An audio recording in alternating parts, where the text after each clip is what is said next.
influenceur digital inspirationnel.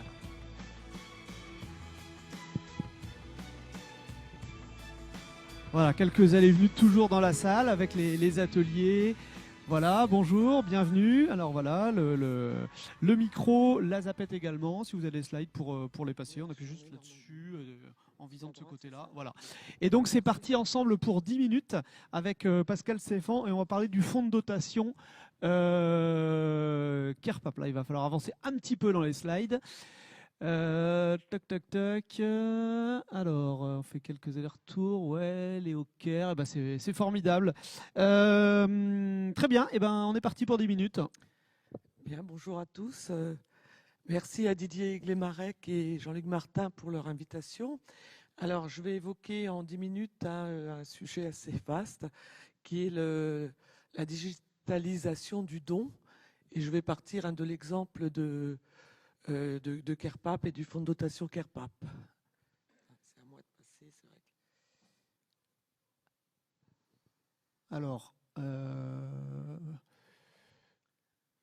Alors ouais, on n'est pas loin. Encore deux après, deux clics à droite. Non, dans l'autre sens. Voilà, on est presque bon. Voilà.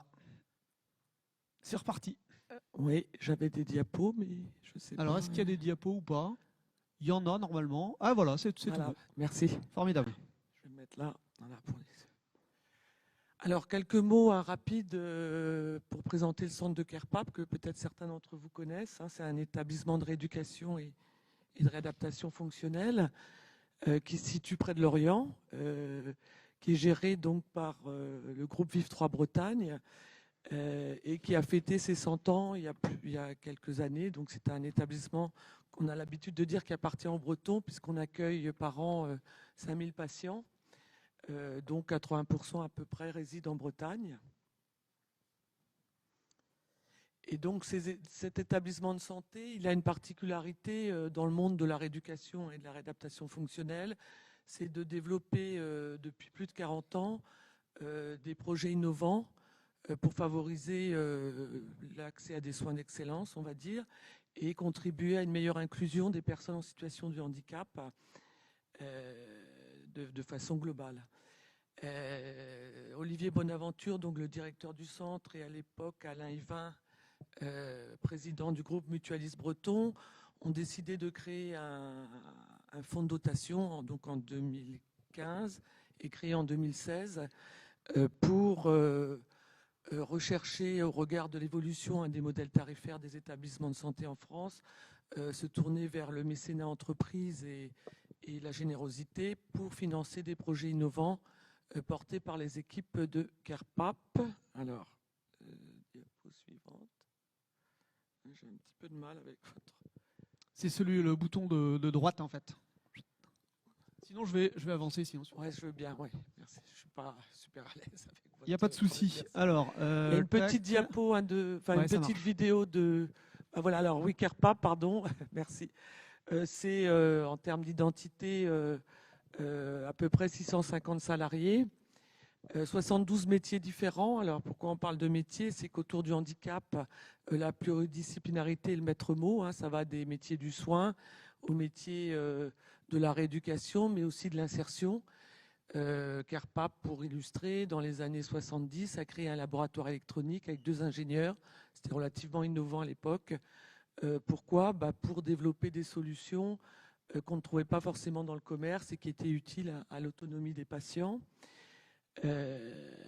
Voilà, diapo suivante. Ouais, un petit clin d'œil puisqu'on est membre du réseau Marc Bretagne et au moment du lancement du fonds, on a eu la chance d'avoir Omar Sy et François Cluzet qui sont venus à la rencontre des patients et nous soutenir dans le cadre de la création de ce fonds. Je vous propose une petite vidéo de 30 secondes, si c'est possible, pour dire à quoi ça sert un fonds de dotation dans un établissement de santé comme Kerpap. Normalement, si ça marche, il faut passer après ou là-dessus, c'est en régie, on va prendre la main sur la vidéo. S'il vous plaît. Bon, on va tenter. Si c'est pas possible, c'est pas très grave. Je vais dire quelques mots. Ouais, on va peut-être, on avance peut-être sur la suite. Avance, ouais. Ça marche. Alors voilà, donc ce fonds, il est là effectivement pour financer non pas les soins directs, hein, vous l'avez compris, c'est bien l'Agence régionale de santé qui finance le soin à Kerpap, mais pour financer les projets innovants. Alors revenons un petit peu au sujet. Pour vous donner un peu le contexte de la générosité en France quand même et le marché potentiel, c'est plus de 10 milliards d'euros hein, de dons répartis donc entre le don particulier et le don entreprise.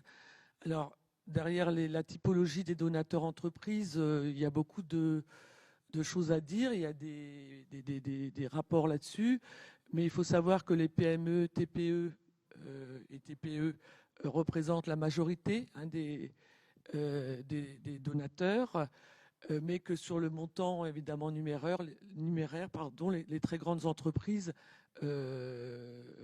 sont également très présentes, notamment sur les volumes financiers. Pour exemple, au moment de... Enfin, je vais y revenir après. Sur les particuliers, très rapidement, aujourd'hui, 41% des donateurs font un chèque. Donc on voit que l'aspect de la digitalisation est en marche depuis quelques années, mais est en plein développement. La typologie, c'est plutôt des seniors, plutôt catégorie socio-professionnelle supérieure. Voilà, mais ce sont des tendances. Et en 2020, il y a eu une augmentation, pour les raisons que vous connaissez, de dons à travers la crise Covid que je vais développer rapidement, mais avec moins de donateurs. Donc l'enjeu de la digitalisation, c'est aussi d'aller vers un public de donateurs potentiels plus jeunes et aller dans les événements et dans les communautés pour sensibiliser aussi la jeunesse aux dons. Alors, un exemple que vous avez tous connu, hein, 2020, confinement, au mois de mars, le fonds de dotation Kerpap adhère au Centre français des fonds et fondations, donc mobilisation très rapide du monde des fonds et fondations. Il faut savoir qu'il y en a à peu près 5 ou 6 000 en France et 1,5 million d'associations potentiellement bénéficiaires de tous ces dons et dans toutes les causes. Donc, partage de constats du monde des fonds et fondations et d'un point de vue de leur organisation, mais aussi des populations qui suivent en termes de bénéficiaires, c'est-à-dire tout ce qu'on a entendu, confinement, précarité, plus d'écoles, problème de moyens pour rechercher un vaccin, les masques, les soignants, la disponibilité de logements et le manque de soignants, etc., etc. Et en fait, les trois grands organismes français, la Fondation de France, la Fondation de la PHP, donc des hôpitaux de Paris, et l'Institut Pasteur, créent en un temps record une plateforme hein, que vous avez sûrement connue, Tous unis contre le virus, donc dans une période de confinement, hein, où là, la digitalisation s'imposait, avec évidemment très rapidement de la communication nationale, des spots sur le plan des médias, une communication très très large, un accès aux dirigeants d'entreprise un peu facilité parce qu'eux-mêmes confinés et eux-mêmes concernés par la réaction et l'organisation de leur propre entreprise, et un appel aux dons extrêmement rapide, une plateforme facile parce que des gens habitués à ça sur le plan national, et 31 millions d'euros quand même collectés en un temps record. Voilà. En Bretagne, il nous reste juste un petit point chrono, il nous reste 2 minutes. Ah hein, c'est bien. On est bien, ok. Donc là, on a commencé à parler effectivement des enjeux par rapport aux donateurs, par rapport à l'âge, par rapport aux moyens de collecte, etc. Et par rapport aussi sans doute à la viralité. C'est un peu les enjeux qui peuvent vous concerner, quoi.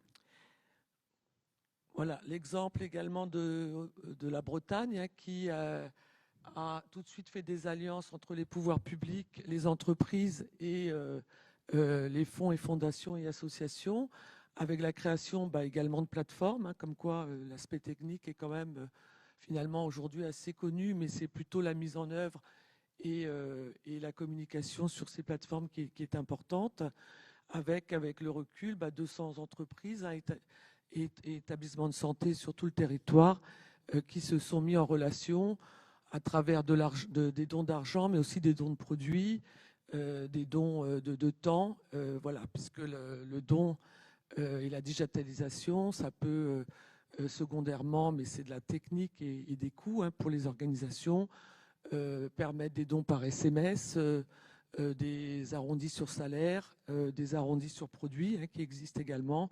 Voilà, il y a toute forme de digitalisation du don, mais derrière, effectivement, il y a une préparation en amont, une communication et un public cible qu'il faut bien réfléchir pour que ça fonctionne. Alors là, c'est des exemples un peu extrêmes dans une situation d'urgence et de cause nationale, mais évidemment, ça s'applique à toutes les organisations tout au long de l'année pour faire des levées de fonds, pour aider les publics accompagnés par ces organisations. On est à peu près terminé. Donc, voilà, quelques secondes encore. Pascal? Comment? Non, je disais on est au terme, mais bon, on peut se garder 30 secondes, une minute, pas de souci. On a, alors, sur le plan de la région, donc on a actuellement une expérimentation et un projet de digitalisation du don qui est venu sur l'idée que CarePap, il y a beaucoup de visiteurs. On fait de la communication, bien sûr, sur les projets soutenus par le fonds, mais on essaye de capter le maximum de donateurs. Et donc, le Crédit Mutuel, qui est mécène du fonds, puisqu'on a comme administrateur M. Rouxel, donc, en tant que mécène qui est dans la gouvernance du fonds, donc avec une histoire quand même de plus de 20 ans, même avant le fonds, de partenariat avec le Crédit Mutuel Arkea.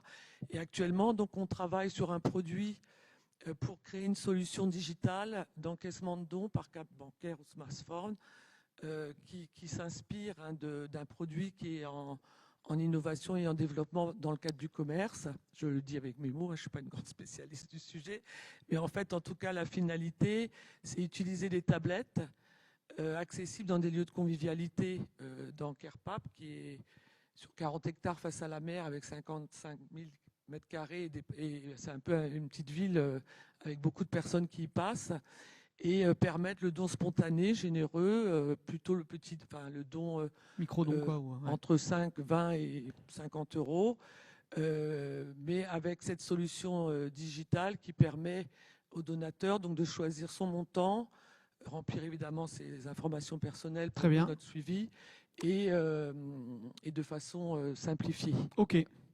Peut-être une question rapide. On a parlé un peu tout à l'heure, viralité, rajeunissement de la population, des donateurs potentiels, etc. Est-ce qu'il y a des stratégies particulières avec, je ne sais pas, des influenceurs, des campagnes pour justement sur des campagnes spécifiques avoir une action ciblée auprès de communautés d'utilisateurs ?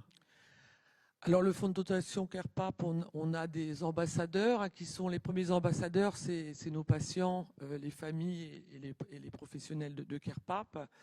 Après, il y a un exemple récent que vous avez peut-être suivi qui est The Event, qui est